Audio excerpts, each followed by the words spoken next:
স্বামী ভাই এখনো ফোন দিতেছে না কেন?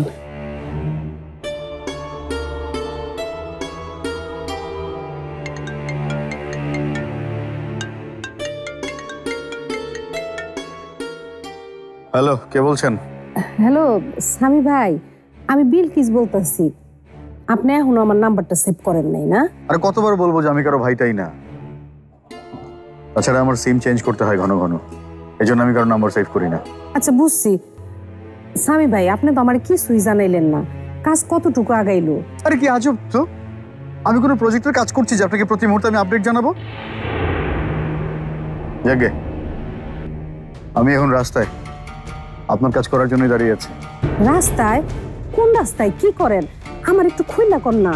আরে আপনার মেয়ে মানে জান্নাতকে কিডন্যাপ করার প্ল্যান ফাইনাল করে ফেলেছি, খুব তাড়াতাড়ি আপনি খবর পাবেন।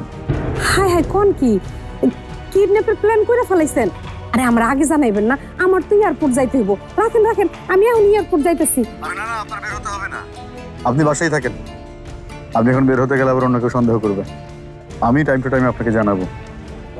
হব, ঠিকই কইছেন। আচ্ছা ঠিক আছে, রাখি তাইলে।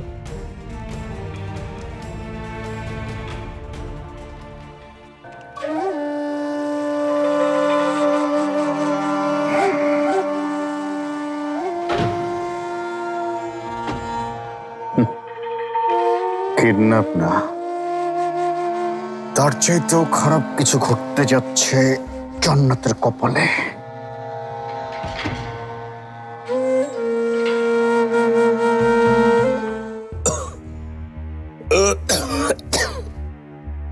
বিলকিস, ভাত হইছে? হব।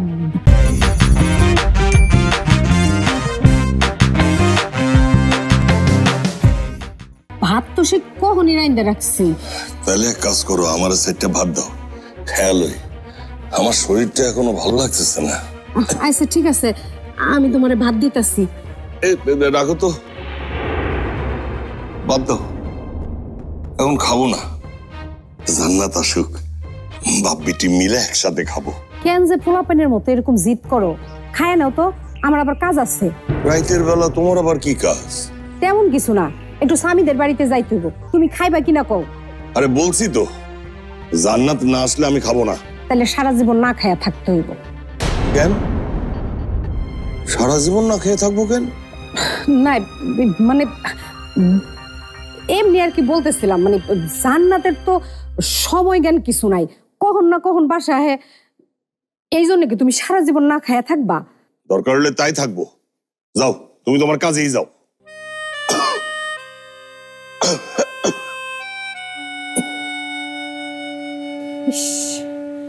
কখন যে জান্নাতের কিডন্যাপের খবরটা শুনবো, ভাল লাগতেছে না।